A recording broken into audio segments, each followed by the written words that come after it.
So here we are. This is Mindrolling, and I am back, and I am with somebody who we have so many really quite close relationships with. It's just kind of amazing, you know. Rebecca Bradshaw, welcome to Mindrolling. Thank you. It's so much fun to be with you. So Rebecca teaches insight meditation and wrote this. Well, let me tell you my story about this book. It's called Down to Earth Dharma.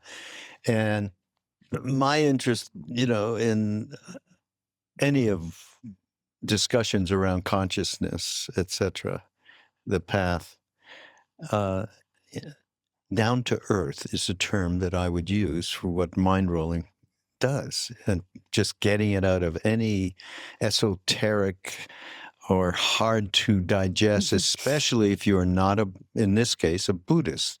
And I talk to a lot of Buddhists because we do that. You know, our path is the path of the heart. And all these retreats that we do and content that we do, you know, courses and everything, it's really a combination, which you have later in the book, which we can talk about, heart wisdom. And it really is a combination of the two. But anyhow, so I get to your book. It was sent to me because I'm friends with, you know, those wonderful Shambhala publishers. And I go, okay, oh, another mindfulness book. I'm getting so bored with mindfulness. I can't tell you what everyone's got a mindfulness. And this is what's going on in my head. Yeah. My story. And, well, I did open the book. I was curious, you know, and I thought it would be respectful.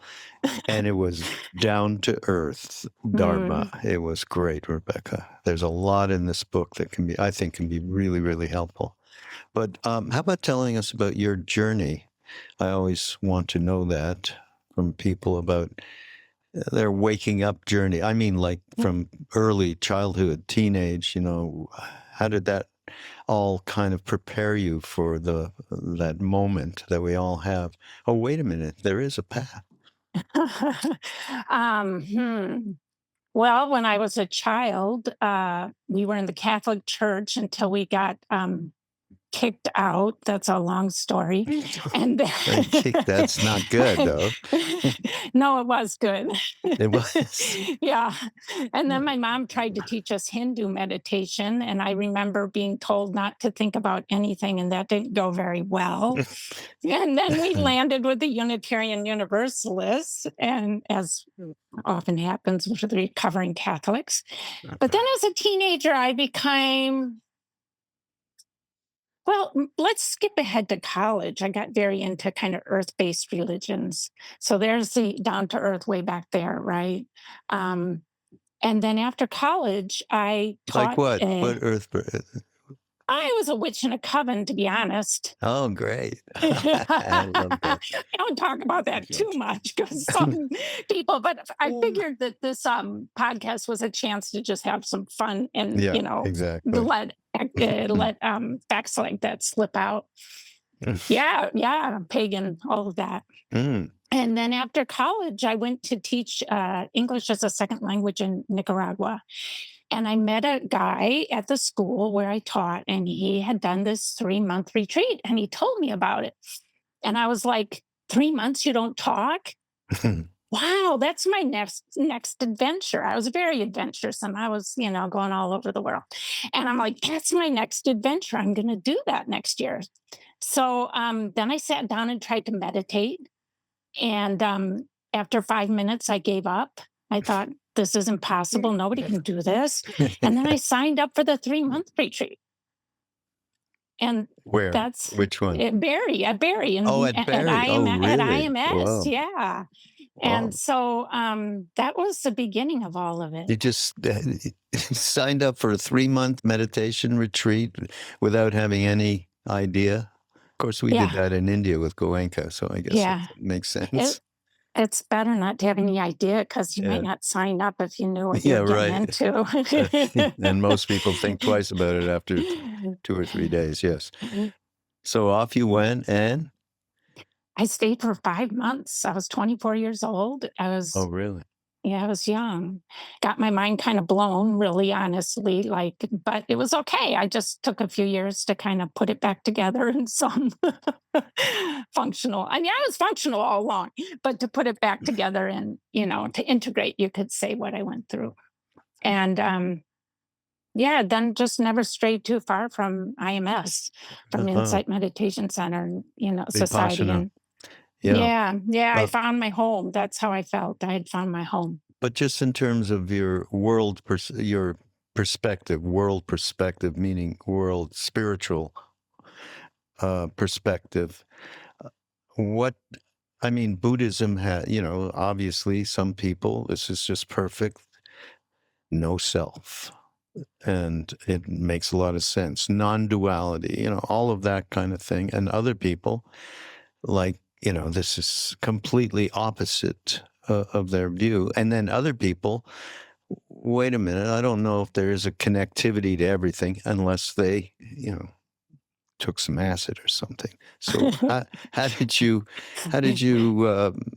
navigate that? Not just, okay, there's the meditation thing, and we know that can have the kind of results that certainly help get your life a little bit more in balance. But just in terms of the theistic, non-theistic, the idea of Buddhism versus whatever else.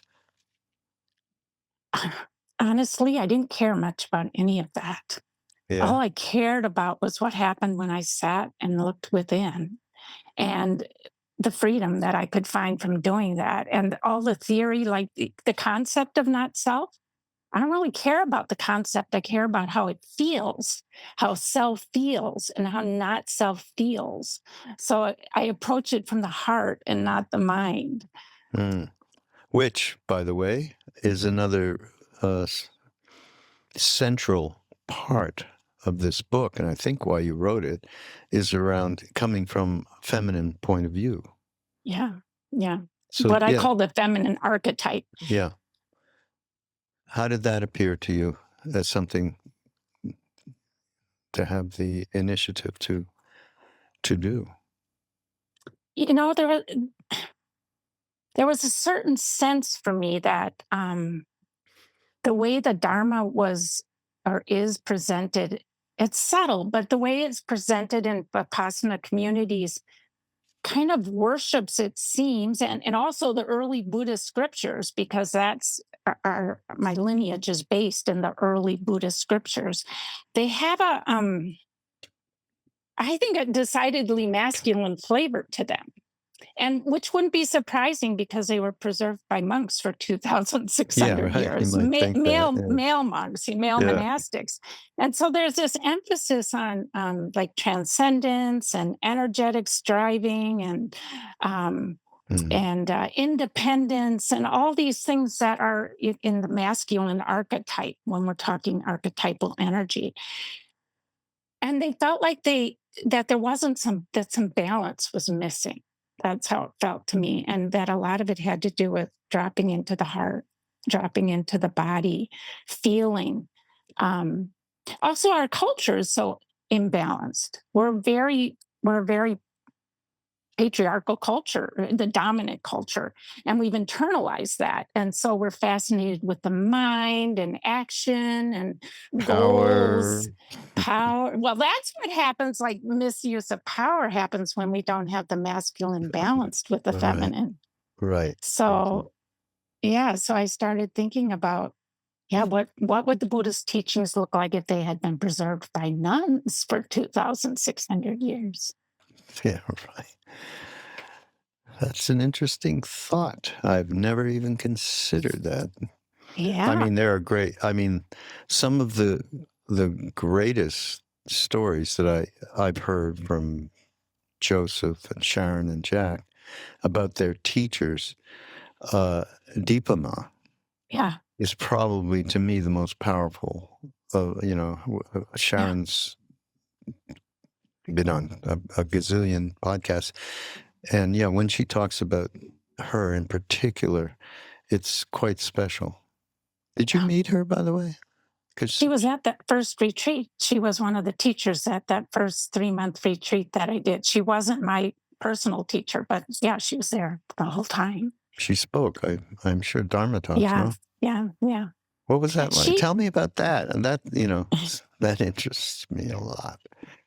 well, to be honest with you, I was dealing with so much stuff of my own that I was kind of like, it was interesting. I would go into my meetings with Joseph and Sharon. They were my teachers. I'd go into my meeting and say, well, today it's anger and sadness. And then I'd go in and say, oh, today it's fear and anger. And, there was so much aversive emotion arising in me that I was just trying to figure out how to get a grip on who I was. Right. So I don't remember her super well, except I know that, I think Joseph asked her once what was in her mind, and she said something like peace, concentration, and love. Like, and he's like, that's all. And she's like, that's all. Like, that Yeah. was her Wow. primary experience. And you could feel it from her. You could feel the love emanating from her. Yeah. I get that just through the book, Yeah. and Sharon's stories. Oh, boy. To me, I guess when we talk about you investigating the possibility of, which is why this is to me an important book, the possibility of people being able to wake up to the fact that that peace is really the heart, which is represented by the female energy and receptivity, is so important. Absolutely important. So I'm really glad, that you did this. And Ram Dass used to talk about this too. We had all of these friends Yes. at all the retreats, right? And to this day, we still do, There's And that cross-cultural a little bit. Yeah, no, totally. But Ram Dass would say, he'd joke with them a lot, and he'd say, he'd start talking about soul and God, or whatever. And then, one of them would be sitting to his right, and he'd look over and say, sorry. And they'd laugh. Everyone had a great time. But one of the, I was going to talk about this a little later, but it just comes to me. One of the greatest meetings in the latter days, because, Joseph in particular knew Ram Dass, they were at the Goenka retreats in 1970 that a bunch of us went to. And so Ram Dass would say that the crystalline clarity that Buddhism represents in terms of a worldview is so, it so grabs one because of that clarity, and your mind just is like so satisfied with it. He said, but I got a feeling the heart is missing a lot. And he used to say that. Exactly. We would have, we would have big discussions around it, and so on. But the best, again, I talked Joseph and he got together in Maui a few years before Ram Dass left, and they just chatting. It's a beautiful video that we have of them, and it ended up being centered around emptiness and love. Yep. And Joseph, it was really funny. Joseph saying, well, that's certainly got a lot more a connectivity for people, love, than emptiness. Yes. And then they would, then they talked about it that really it's the same. Emptiness and love are not anything but one. Yes. And then Joseph said something like, yeah, I guess if you I empty you. It doesn't sound that great. It's a beautiful thing about the reality of there is only one. Of course, when we were with Neem Karoli Baba in India, that was the first thing. There's one sub-egg. There's only one thing going on. And, that exemplified it so much. But so what I love here, and I'd love for you to talk about, is you have a chapter here called Intimacy with All Things, which I think that really gets to the core of the reality of the heart being such an important part and what you're trying to say in this book. And you say intimacy can be described as quote unquote close familiarity or quote unquote friendship. Talk about that and just how that can affect people both on a macro scale, just in terms of our dealings and our we're doing a course, by the way, where I want to use this word somewhere in it, it's around relationship. And Yeah. I think that is, incredibly important. So yeah, intimacy with all things. Well, first of all, I got that phrase from Zen Master Dogen, and Did he give it's you permission? it was a while ago, a few centuries. Um, it's like a koan to me. Like Yeah. that sentence just grabs me. Me too. It grabbed me, and that's why I wrote to the people that I'm working with and go, "You're doing a thing. This is what it's all about: intimacy with Yes, all things, relation." yes, yes. There's something about it does all come down to relationship, and I think that's what we realize from the feminine paradigm, right? That it's there, that it's all about how we connect with life or the relationship with life, and yeah, coming down to earth where we actually feel that relationship rather than, hang out too much in that crystalline clarity, of the mind.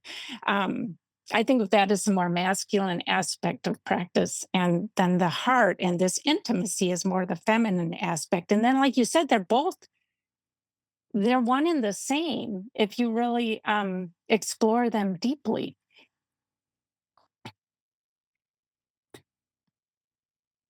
Intimacy with all things. Mm. And not just people. That's, to me, Yeah. the My important. ex Yeah, my experience is that the more that you practice and the more that you dissolve these the three roots basically of suffering, greed, hatred, and delusion in Buddhism, the more that kind of you soften the shield of the heart. The heart is shielded by our wanting, not wanting, and delusion, greed, grasping, aversion, and delusion. And the more that you get to know those very closely and start to make them less opaque and more transparent, the more that you just feel this intimacy. And intimacy, like you said, with all things, not just ourselves and other people, but rocks and trees and everything, Animals and animals, fish. everything. So I walk in the woods and everything is my friend because yeah, I guess because I'm willing to let my heart be that vulnerable, because that's Mm. what we start getting into when we start dissolving the greed, hatred, and delusion. The heart, I think, it experiences what I call exquisite vulnerability, Mm. that willingness to be touched, to let ourselves be touched by life. And that's, again, that's intimacy. That's that relationship. That's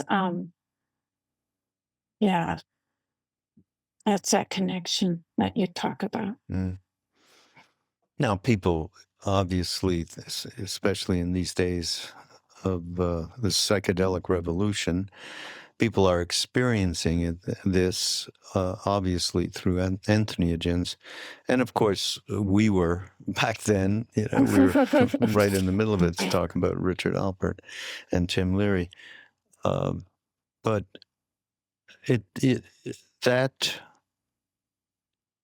it's interesting because that uh, view that you get through the entheogen of the complete interconnectivity with everything, in intimacy truly with it all, that is very helpful in the beginning. And it was for us.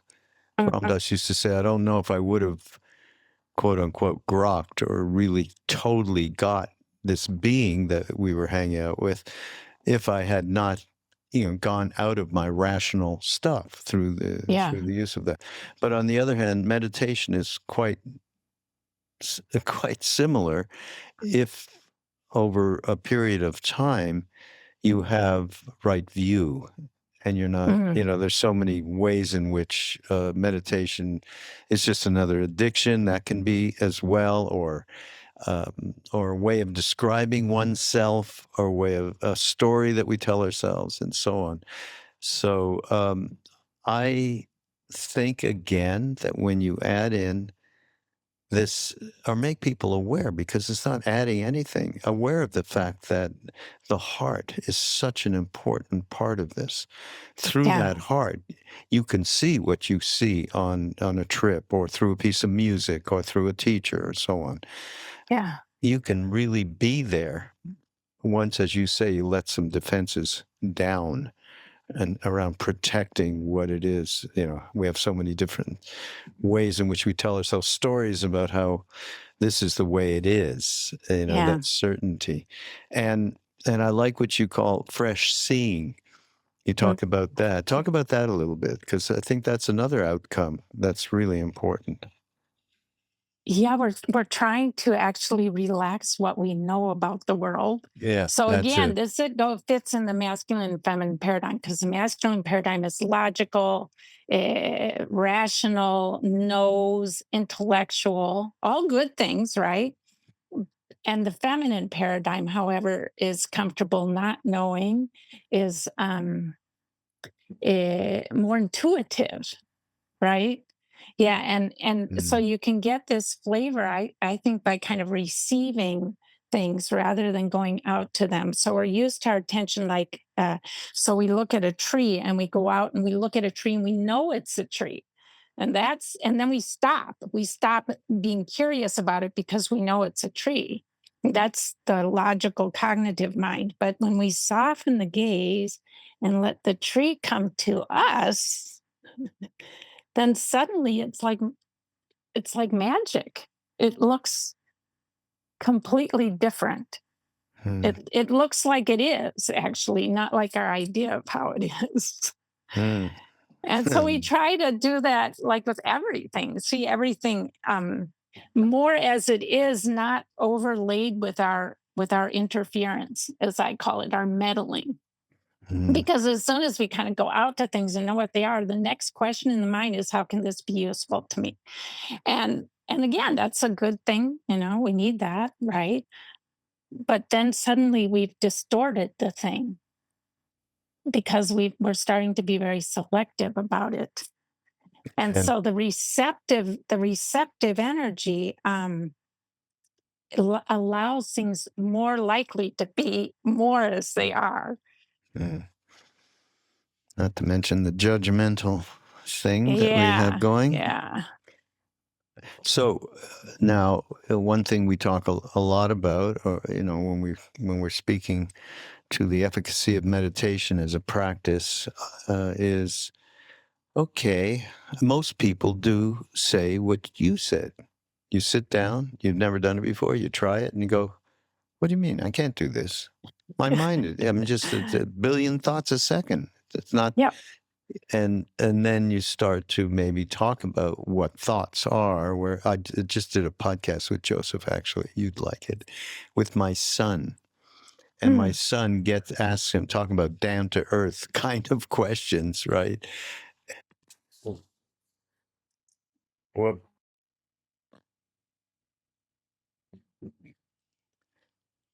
there you go. I think I heard. Yeah, I'm back.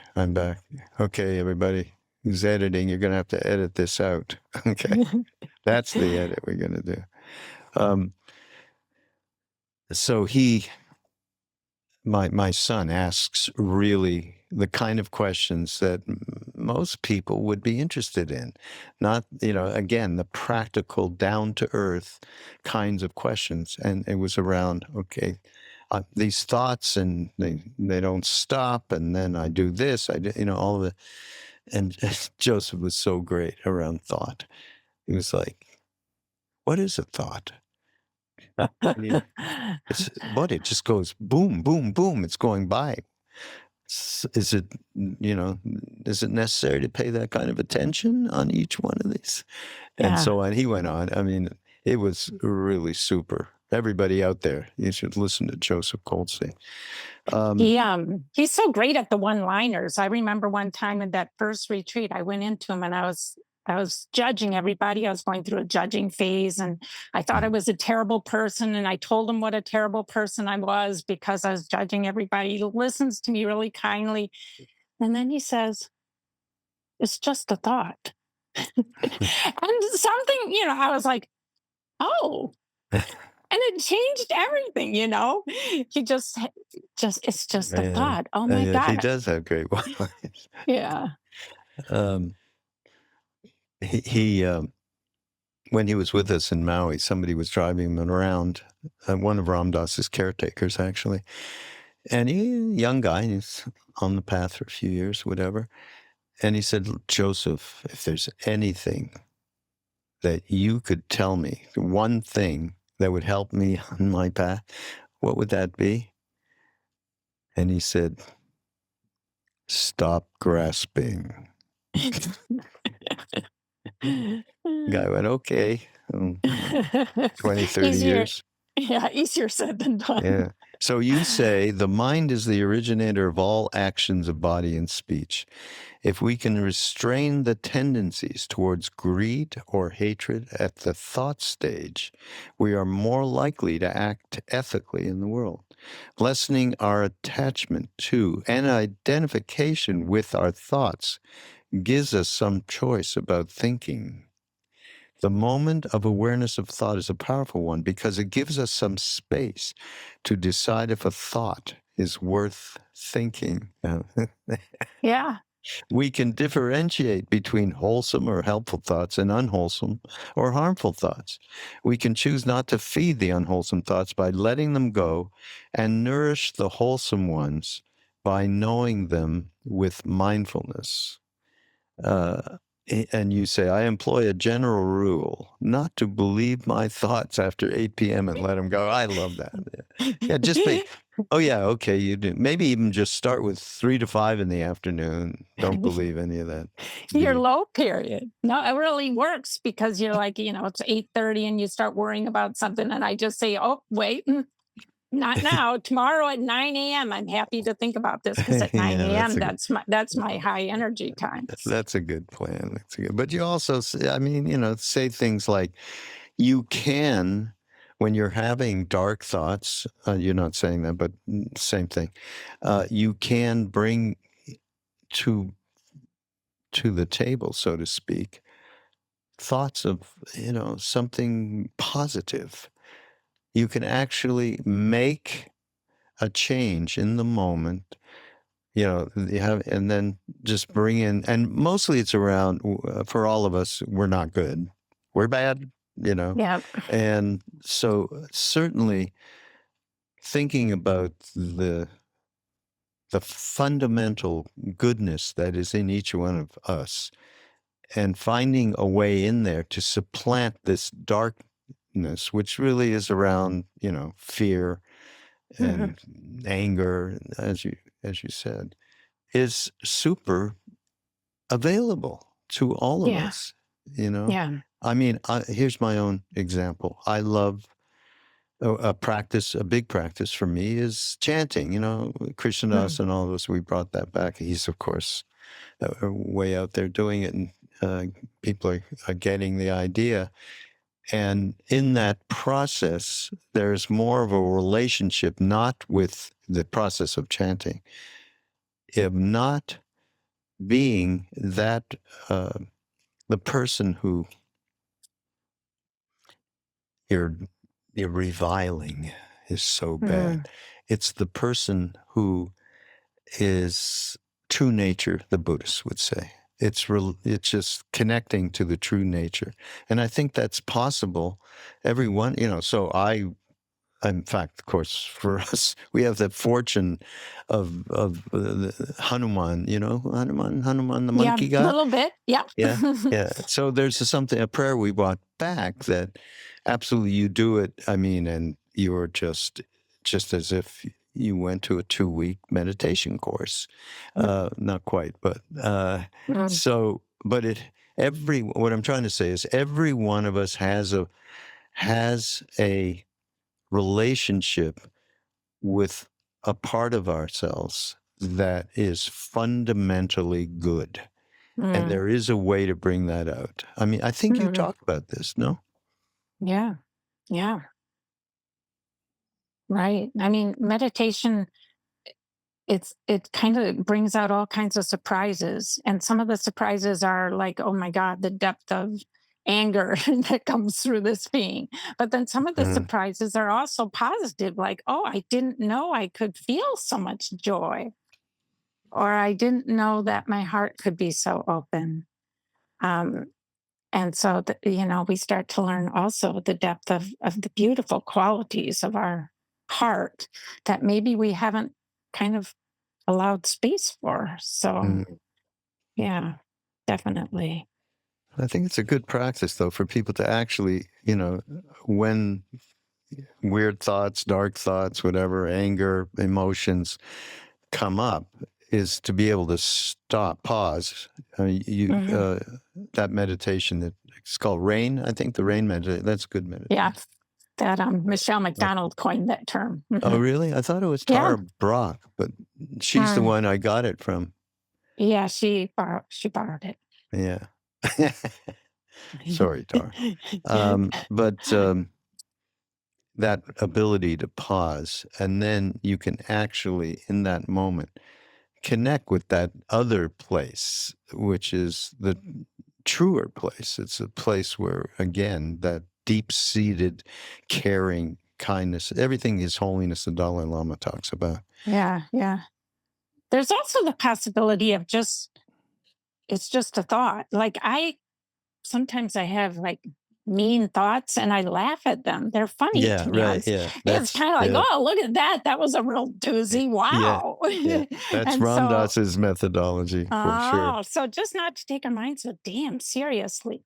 Yeah, I think we exactly. should start teaching in kindergarten. We should start teaching kids that you don't have to believe your thoughts. Yeah, I totally 100%. It'd be a different world with Yeah. that. Yeah, and of course, compassion is the other important thing. What does His Holiness say? If we had more of female species that like my mother, who just was so compassionate, he said, that's why you see me who I am. It's because of my mother. And that's what we need, more of that, I love this. Here's a new practice I never heard of. You got to explain this one. And useless gazing. I love the term. I don't know if tell me about it. That's from Michelle also, who was my teacher for a number of years. Yeah.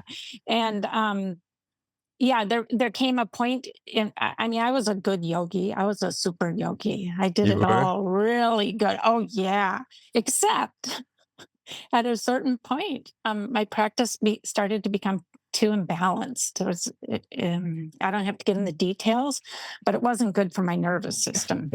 And but I wanted to keep concentrating and do it all because I was good at it, right? And I was producing something, and like. But at one point, Michelle was just emphatic. She said, "Rebecca, you can't keep doing that. It's just not good for your system. You can do one meditation period a day. And that's it. One formal meditation period." Really? You were cut off. I was cut off. That's like Alcoholics Anonymous. You have to go there. A little bit, because here I am at this meditation center where everybody's sitting and walking and sitting and walking. And I'm really good at that, right? And I can't do it. But she said, you can, if you want to, sit at a window and look out the window with a cup of tea and practice useless gazing. Oh, so I've been doing it. I just didn't know. You just basically you're not meditating, but you're not trying not to, you're not doing anything. And I tell you, I went through 10 days of hell, just like I was, Really? I just so wanted to produce something. I just so wanted to like Amazing. get it right or something. And then I gave up after about 10 days of hell. And it was it was intimacy with all things. There was no agenda anymore with any of the world. And it was the most beautiful retreat I probably ever had. It was just love. It was just Wow. fantastic. But I wasn't doing any formal meditation. I was just wandering in the woods all day. That's so great. Okay, we'll have that meditation in the show notes, everybody. I think all of us are pretty good at it too. I think we can be. Well, mindfulness we talked about. I mean, it's ubiquitous. It's in the word. Yeah. Maybe it's changing now. I don't know. But I loved how you started out our conversation. Yeah. I totally get it. I don't know. But I really think that for anybody, mindfulness is absolutely an important practice, because if you're not aware of what you are doing, you're not aware of your motivations, you're not aware of selfish inclinations. I did an audio book with a friend, Duncan Trussell, who also Duncan's done stuff with her.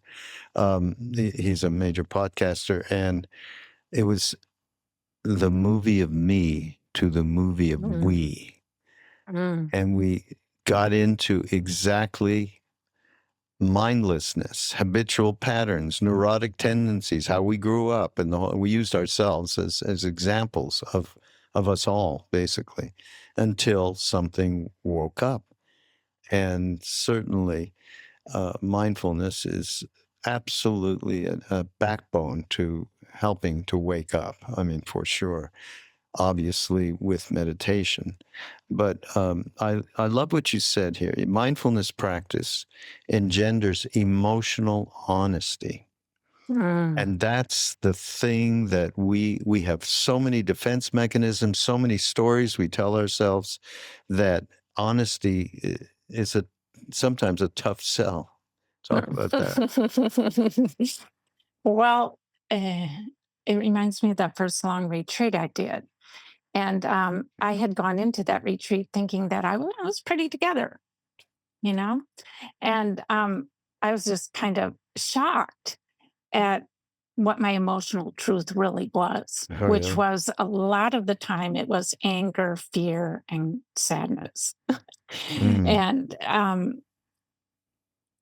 I think if we do meditation right, if we do allow the heart to have some space in it, we will get to know what our emotional truth is. And basically what happened for me is I expanded, like, you could say the number of emotions that were acceptable expanded.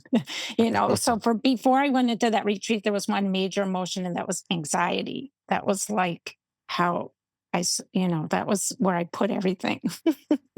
And then when I left, there was just so much more capacity, not only to meet and acknowledge anger and fear, but also joy, because it's a package deal. If you can open to the more unwholesome emotions, you actually then have access to open to the more beautiful ones. I think it's a package deal. I don't think you just get to, like, be all blissed out all the time and never acknowledge or feel kind of the other side, unless you're super, super enlightened, like, way up there. Otherwise, we're just complicated human beings with these complicated. I say the heart is like a feral cat, with these kind of complicated protective hearts, and but we can learn how to love the whole business. But the emotional honesty to me is really important because otherwise it engenders things like spiritual bypass and all of that stuff, which is also pretty common. And anything that allows us to get more familiar with ourselves.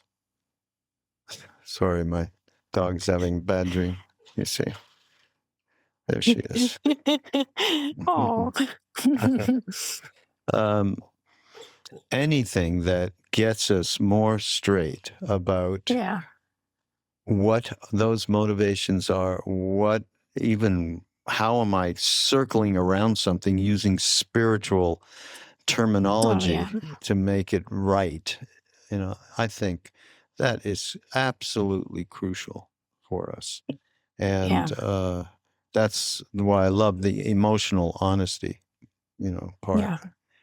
I think that I love that.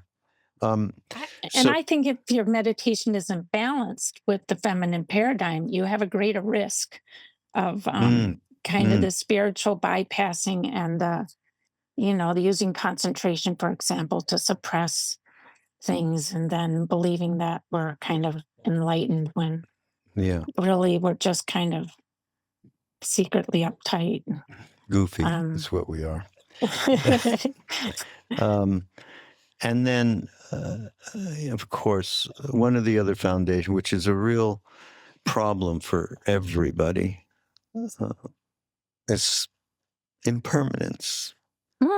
Nobody likes it. I don't know how many times I've said, who invented this? You lose things, you lose people. The whole life, it's endemic to the Buddha already talked about that, but impermanence.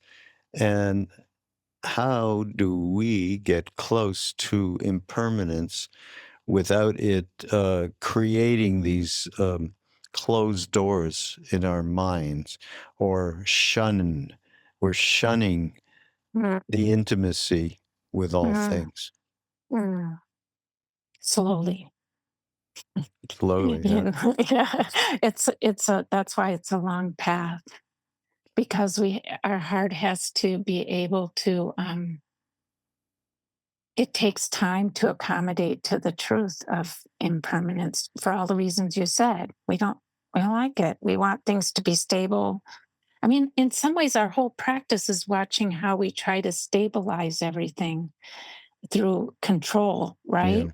That's the whole practice. Another masculine point of view. Yeah. And so then it's like an acquired taste being open. Like we have to learn how to tolerate the vulnerability of it. And,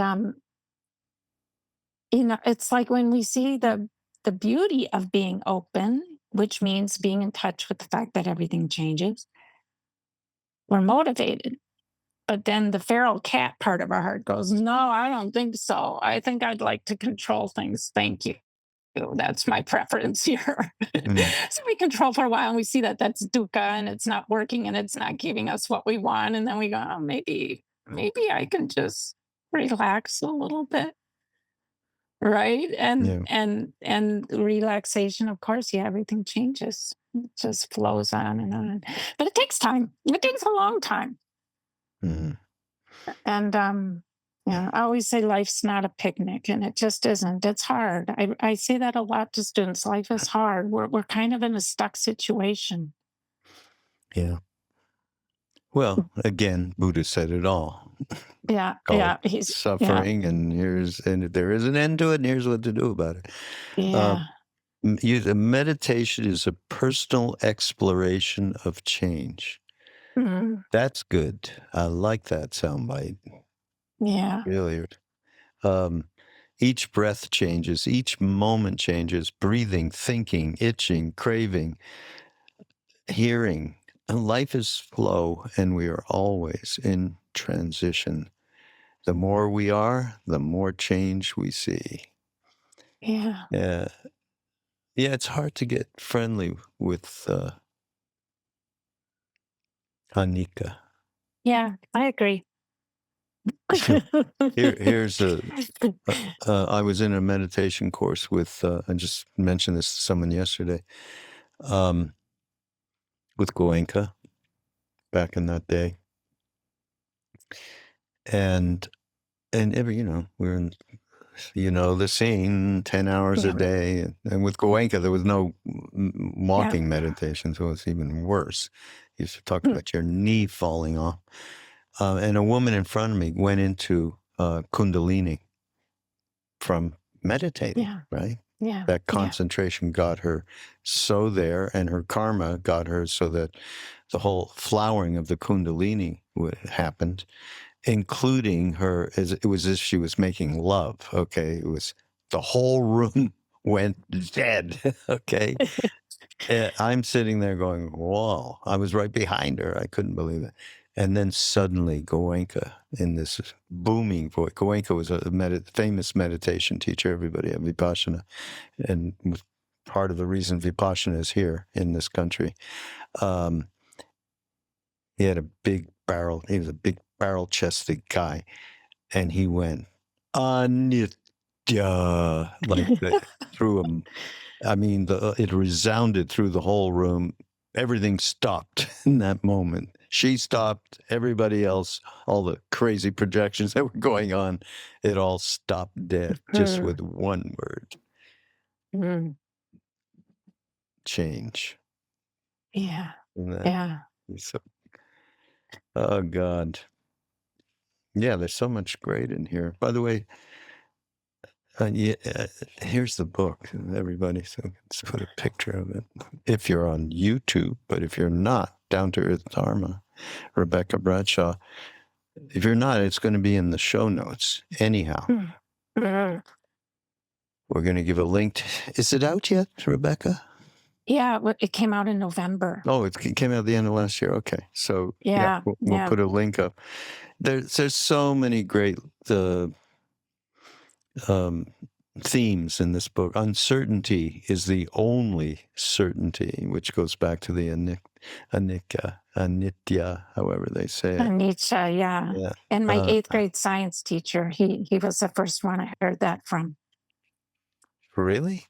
Yeah, I remember him saying it. I can remember standing in the room and he says, the only thing constant is change. And I remember just standing there going, wow, that's true. It was like I had a Kensho experience or something right in my 8th grade science class because he said that. You talked about the Zen master Dogen. Yeah. And you have this one thing, and this is worth the price of admission, so to speak, not self as relationship. Okay? Explain that for a minute. Well, I like to talk about not self, first of all, is through the feeling lens rather than the conceptual lens. So when we feel self, right, we feel separate, hard, contracted, limited, right? And then when we melt those barriers again, dissolve those barriers in the heart, greed, hatred, and delusion dissolve. Then we feel open, expansive, connected, related to everything. So it's that is what not self is. Like when there's not that separate self, what's left? It's relationship, it's interconnectedness, it's just natural. Yeah. It's not how we usually talk about it, No. And another way I talk about not self is as deep belonging. And it's in the same neighborhood, because when the way self is greed, hatred, and delusion, basically, that's what self is. And so when those dissolve, or it's a long process. Then when there's that sense of intimacy, connection, relationship with all things, then there's a sense of such complete belonging, because we haven't separated ourselves out from everything. My definition of it is back to this audiobook that we put out, The Movie of Me to the Movie of We. It came from Krishnadas. You know who Krishnadas is, yeah. He talks about it, and when he does this thing, you wake up in the morning and there's a movie. You're the star. You're the writer. You're the producer. You're the director. You even write your own reviews. And that, that reality that we have all come through, and hopefully some of us have, transcended it to some degree, all the way to, a being like Neem Karoli Baba, where there was no polarization whatsoever. Like when you met him, it's like, what? You've never met. It's a thing. It's not it's not a bounce back, that you go back and forth with to find out who is that person. Aside from that, walking around every moment thinking about yourself one way or the other, out of fear, out of anger, out of whatever it may. Some of it's just innocuous BS, right? I mean, thoughts, they're nothing. I mean, those are the thoughts you go, okay, that's no different than that other thought you were paying attention to. So this is definitely a core part of what I believe we need to address on a day-to-day basis. And the way to do it is certainly meditation, or can be chanting. I mean, there's many different paths. I think meditation's important because it helps dissolve the that kind of attachment to thinking mind. It helps. It really does help that way. And mindfulness helps straighten out your motivations and so on. So those things are for sure. So there's so much more here. Thanks for putting this together, Rebecca. I mean, can I tell you a little story? Yeah, please. It's related to you. So there's a chapter on emptiness and love. And at one point in that chapter, I'd written the sentence, some people are going to say, send this author to the bhakti folks. Oh, really? Yeah, but then my editor made me take it out. She said people wouldn't understand. But when I heard that you were interested in the book, I'm like, okay, there's the bhakti folks, right? Like interested in this book. Yeah. Well, actually, everybody who's listening, there may be people interested in Buddhism, people interested in bhakti yoga, people interested in non-duality, and all sorts of different paths and so on. That's why with Mindrolling, I'm not so much interested in we talk about it, but I'm more interested in the practicality of how do I deal with my day-to-day, get more in balance, stop thinking about myself all the time. And generosity is a good panacea for that. And and Joseph's thing, just stop clinging, grasping, stop it, those are the things that I think, can be really helpful, which is why Down to Earth Dharma is my book club selection. I don't have a book club, but I'm just saying that. Sounds good. Yeah. Thank you so much. And everybody, of course, we should put Dogen in here. You guys that are doing show notes, let's introduce him to our audience. Because he's pretty amazing, and he comes up many different times with many people, particularly, of course, the Zen people that I talk to. Speaking of intimacy you asked about, one of my favorite quotes from Dogen is, he says, let your heart go out and abide in things, let things return and abide in your heart. Love that. I mean, yeah, there's that intimacy, right? Yeah. He's amazing. He's it's in the book somewhere. Yeah. Yeah, he's just he's wide open. He just wide open. Yeah. Let your heart go out and abide in things. Let things. Yeah, he really brings together the heart and wisdom, and it's what Neem Karoli Baba represented. Absolutely. We all went to Vipassana course at that time. Okay, I mean it, like maybe, I don't know, that 85, 90% of, there's only a few hundred Westerners that got to see him in those few years in the early 70s. And most of them went to Vipassana courses. And a lot of them have studied with Buddhist teachers. So it's very much an integration, which is why we have a retreat in Boone, North Carolina, that the general theme is the merge of bhakti and Buddhism. And so that's, your book speaks to all of that, which is fantastic. So thank you, Rebecca, You're for welcome. being here. Again, everybody in the show notes, will link it all up, including Dogen.